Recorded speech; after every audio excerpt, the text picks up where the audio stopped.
இன்னைக்கு நம்ம என்ன பண்ண போறோம்னு பார்த்தீங்கன்னா பாரம்பரியமான ஒரு ஸ்வீட் தான் செய்ய போறோம். அது என்னன்னு பார்க்கலாமா? உப்புட்டு தான் செய்ய போறோம். உப்புட்டுன்னா போலி, அதுதான் செய்ய போறோம். நாங்கள் உப்புட்டு தான் சொல்லுவோம். எப்படி செய்யறேன்னு பார்க்கலாம் ஃப்ரெண்ட்ஸ். அதுக்கு பாருங்க, கடலைப்பருப்பு வந்து வேக வச்சு எடுத்து வச்சிருக்கேன். 4 விசில் விட்டு கடலைப்பருப்பு நல்லா கொஞ்சம் ரொம்ப வேகவும் விட வேண்டாம், ஓரளவுக்கு இருந்தால் போதும். வேக விட்டு ஆற வச்சு வச்சுருக்கேன். அதுக்கப்புறம் மாவு பிசைஞ்சு வச்சுக்கலாம், மைதா மாவு அது இங்கே எடுத்து வச்சுருக்கேன். அப்புறம் வெல்லம், அப்புறம் ஏலக்காய் தூள் எல்லாமே இருக்குது. இப்போ மாவு பிசைஞ்சு ரெடி பண்ணி வச்சுக்கலாம் ஃப்ரெண்ட்ஸ். இங்கே பாருங்க, மைதா மாவு போட்டுக்கலாம். கடலைப்பருப்பு வந்து 1/2 கிலோ நான் எடுத்திருக்கேன். அப்போ மாவு வந்து நம்ம எச்சா தான் போடணும். போட்டு பிசைஞ்சு வச்சுக்கலாம். ஒரு பிஞ்சு உப்பு போட்டுக்கலாம். மஞ்சத்தூள் கொஞ்சம் கலர் கொடுக்காதுக்காக, நிறைய போடக்கூடாது, கொஞ்சமாக போடணும். தண்ணி ஊற்றி பிசைஞ்சுக்கலாம். நல்லா சாஃப்டாக பிசைஞ்சு வச்சுக்கலாம் ஃப்ரெண்ட்ஸ். இங்கே பாருங்க, நல்லா பிசைஞ்சாச்சு. கொஞ்சம் தேங்காய் எண்ணெய் தடவி இருக்கிறேன் நான். தேங்காய் எண்ணெய் தடவி நல்லா பிசைஞ்சு வச்சாச்சு ஃப்ரெண்ட்ஸ். இப்போ பாருங்கள், உருண்டை வெல்லத்தை வந்து நல்லா தட்டிட்டு மிக்சியில் போட்டு பொடி பண்ணிட்டேன். இது வந்து ரொம்ப வெந்துருச்சு. இல்லைன்னா மிக்சியில் இந்த ரெண்டையும் போட்டு அரைச்சி எடுத்துருக்கலாம். லைட்டாக வெந்ததுனால நான் இதை மட்டும் பொடி பண்ணிட்டேன். ஸ்வீட் தேவையான அளவுக்கு போட்டுக்குங்க நீங்கள். நான் 1/2 கிலோ கடலைப்பருப்புக்கு ஒரு உருண்டை வெல்லம் அப்படியே முழுசாக போட்டிருக்கேன்.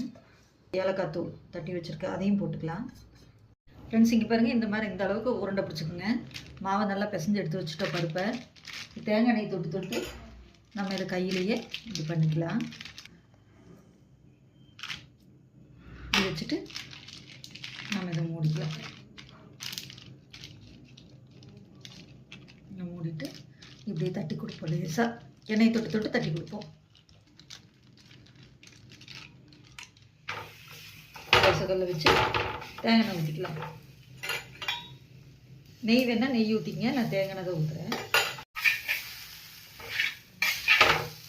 திருப்பி போட்டு மறுபடியும் ஆயில் விட்டு நல்லா பொன்னிறமாக சுட்டு எடுத்துக்கலாம். இதே மாதிரி எல்லா மாவையும் நம்ம சுட்டு எடுத்துக்கலாம்.